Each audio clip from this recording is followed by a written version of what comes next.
one red nose, one foggy Christmas Eve, one misfit who became more famous than everyone who laughed at him.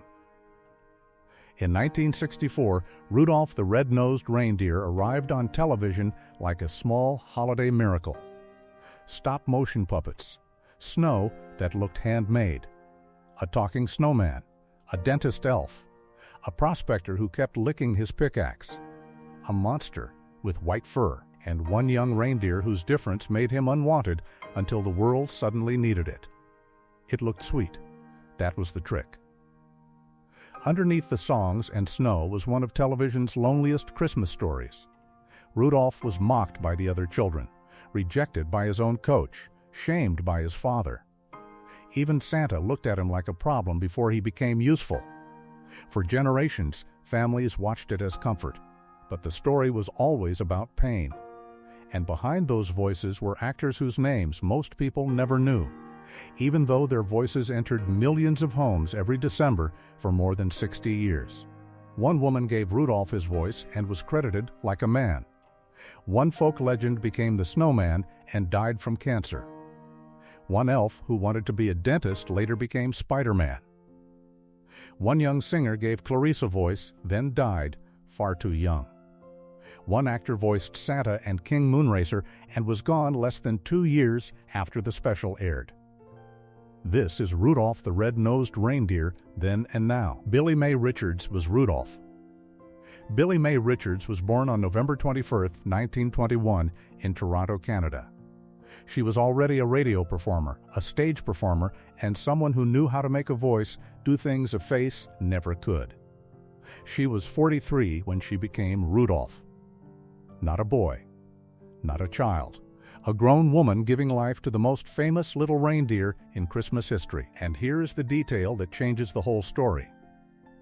She was credited as Billie Richards because the producers did not want audiences to know Rudolph was voiced by a woman. Think about that. The character was already hiding his nose. The actress was hiding her identity in the credits. Richards gave Rudolph fear, hope, embarrassment, and that small broken sound of a child trying to understand why being different made everyone cruel.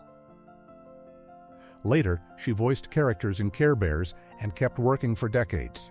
But Rudolph remained the voice that outlived everything else. Billie Mae Richards died on September 10, 2010, after a stroke. She was 88. Rudolph spent the story trying to be accepted for who he was. Billie Mae Richards made him immortal, while the credits tried to disguise who she was. Burl Ives was Sam the Snowman. Burl Ives was born on June 14, 1909, in Hunt City, Illinois. Long before he became a snowman, he was a folk singer, an actor, an Oscar winner, and one of the warmest voices America had ever trusted. He was 55 when he became Sam the Snowman. Sam did not just narrate the story. He wrapped it in warmth. His voice made the cold feel safe. His songs made sadness feel survivable. A Holly Jolly Christmas did not just belong to the special. It became part of the season itself. But Burl Ives was not only a Christmas voice. He had lived through fame, politics, music, film, and a career that stretched across decades before one snowman made children love him forever. In 1994, he was diagnosed with oral cancer. He died on April 14, 1995, at his home in Washington. He was 85. Sam the Snowman never melted on television. Burl Ives gave him a voice warm enough to survive the man who created it. Paul Soles was Hermie. Paul Soles was born on August 11, 1930, in Toronto. He was 34 when he became Hermie, the elf who did not want to make toys. Hermie wanted to be a dentist. That sounds silly until you understand the real wound. Hermie was not lazy. He was not broken. He simply wanted a different life than the one his world had assigned to him. That is why the character lasted. Every child who felt out of place understood Rudolph. Every child who wanted something their family did not understand understood Hermie. Soles gave him nervousness, intelligence, and courage without making him loud. A year later, He became another kind of childhood voice as Spider-Man in the 1960s animated series. He kept working into old age, winning awards, and appearing in later projects like My 90-Year-Old Roommate. Paul Soles died in his sleep on May 26, 2021. He was 90. Hermie wanted to fix teeth. Paul Soles helped give a voice to every kid who wanted permission to be something else. Larry D. Mann was Yukon Cornelius. Larry D. Mann was born on December 18, 1922, in Toronto. Before Rudolph, he worked in radio, television, and film.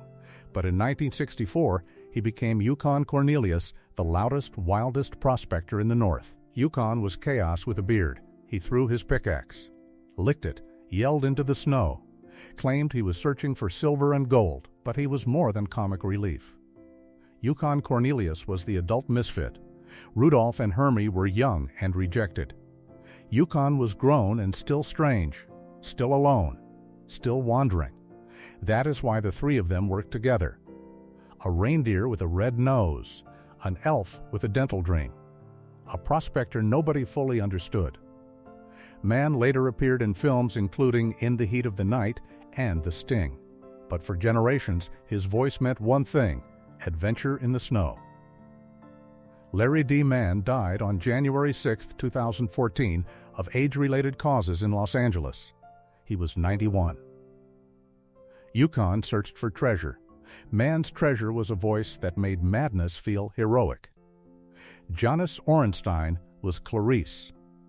Janice Orenstein was born on July 1, 1948, in Toronto. She was only a teenager when she became Clarice, the young doe who sees Rudolph before the world does. Clarice did not need many scenes. She only needed one song.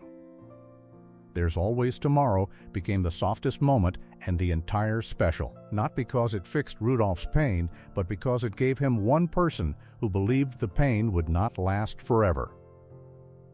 Orenstein grew into a serious singer and performer, studying music and building a life beyond the Christmas special. But Clarice remained the voice that made millions of children feel less alone. Janice Orenstein died on December 30, 2010, after cancer. She was 62. Clarice told Rudolph there was always tomorrow. Real life did not give Janice Orenstein enough of them. Stan Francis was Santa Claus and King Moonracer. Stan Francis was a Canadian actor whose voice carried authority, size, and age. In Rudolph, he played both Santa Claus and King Moonracer. That is almost too perfect. One voice judged Rudolph from above. The other ruled over the island of misfit toys. Santa in this special is not gentle at first. He is disappointed, impatient, and cold. King Moonracer is different. He protects the unwanted.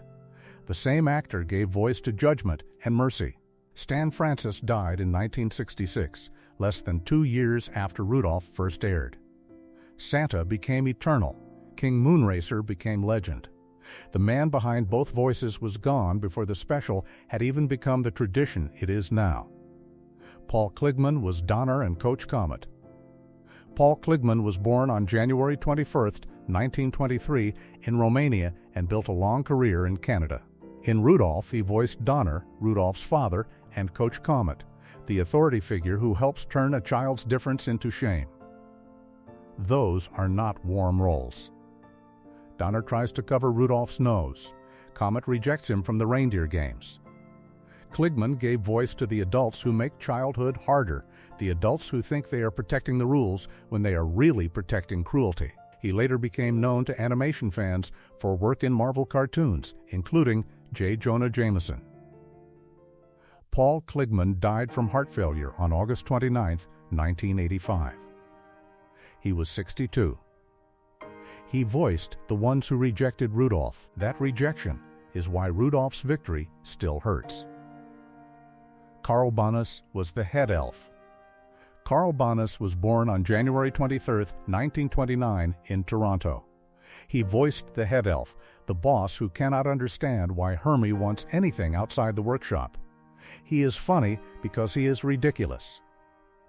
But he is also familiar. Every misfit has met someone like him. The person who thinks your dream is a problem because it does not fit the system.